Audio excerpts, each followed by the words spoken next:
Well, I mean, I wouldn't talk about any decisions if there were decisions to be made. But no, I think he's struggling.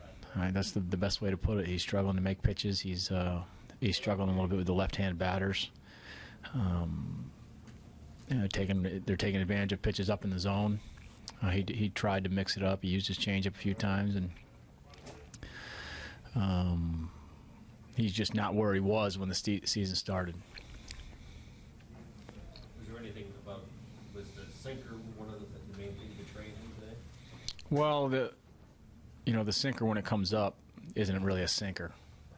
So he was up early quite a bit with all of his pitches.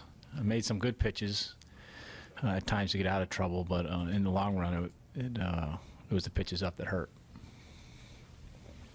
But how about the bullpen in general too? There was a stretch there early on where everything seemed good, but now it seemed like every way you turn today, guys weren't able to. Well, it's just one game. Sure. I just meant tonight. What was your thoughts? Well, there was a bunch of guys who hadn't pitched in 5 or 6 days. A lot of those guys. Gorzo hadn't pitched. Albie hadn't pitched. Hardy hadn't pitched. Even Ryan hadn't pitched in a while either. A lot of those guys hadn't pitched. That being said, we still, we got to try and be able to throw strikes, and at times it evaded us. What about Nesbitt? It seems like Nesbitt's another guy who hadn't really pitched recently. Can you explain what happened on the foul tip, or the apparent foul tip that was reversed, or rather the apparent strikeout that was reversed from the foul tip? Well, the umpire said it was a foul tip. I didn't hear a foul tip. I got no indication that it was foul tip. We looked at it. It's not reviewable, but we looked at it. It didn't seem to be a foul tip.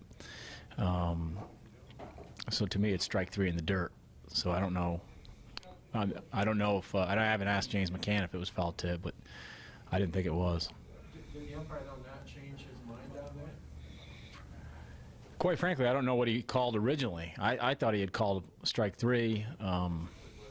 There was some indication that one of the base umpires heard a foul tip, but I didn't see a signal. So I was a little confused by what happened. And to me, it was strike 3 in the dirt. So I really don't know where it came from.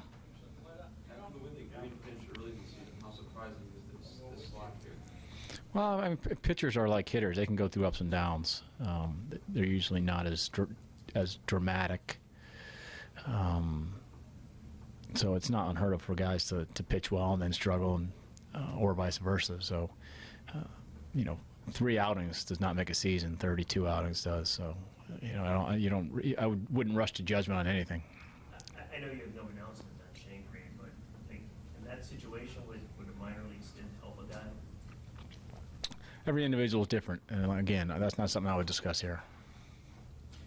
Understand you would discuss it, but do you see something glaring that he has to change? Whether I know he's sticking with the arms a lot, or you think it just could be a confidence issue or something like that? No, he doesn't. He doesn't strike me as not being confident when he takes the mound. Could it be mechanical? It could. We've looked at it a lot of times. As much as you work on things between starts, it doesn't always translate right away once you get into a game. And the adrenaline of the game and the energy of the game kind of take over sometimes. So at this point, can you commit to him making his next start? We're not going to get into this. You can keep asking the same questions a dozen ways. I'm not going to get into this. Brad, I do have one more about Shane, though. That's 4 times in his last 10 starts that you've had to turn to a relief pitcher for a stint of at least 3 innings. Do you look at that as a significant burden for a bullpen? Well, I think we were fortunate we had Ryan down there today, who has been a starter all season in Toledo and then started for us the other day in Chicago. So, and we had a bunch of guys who needed to actually pitch. So from that sense, this time it really wasn't an issue. But if that happens on a regular basis, it would become an issue. Was there a sense that Cespedes' home run kind of got you back in the game and the bullpen in the next inning? It felt like it, yeah. There was good energy in the dugout after the home run. We had put some pressure on Arrieta, who let's give him some credit. That guy, he has very good stuff and had very good stuff tonight, despite the Cespedes homer. But we put some pressure on him early, and the 3-run homer kind of energized us. But when you're trying to fight back into a game, as soon as you start giving up more runs, it kind of saps you a little bit. Speaking of Arrieta, what was your approach to trying to hit him Oh, he's tough because he's got everything's hard. He's 95, hard slider, hard cutter. But then he's got the 80-mile-an-hour curveball, which is kind of an equalizer for him. So he's an extremely tough, especially for a predominantly right-handed lineup, extremely tough at bat. So different hitters have different approaches on this type of guy, but he was just good. Does it help to have the day off tomorrow after a loss like this against Cleveland? Because instead I mean, we just won. We won the last 3. You're going to lose games here and there. So I don't get it. I don't know that we need the day off. We just have on a Monday. Well, we'll take it.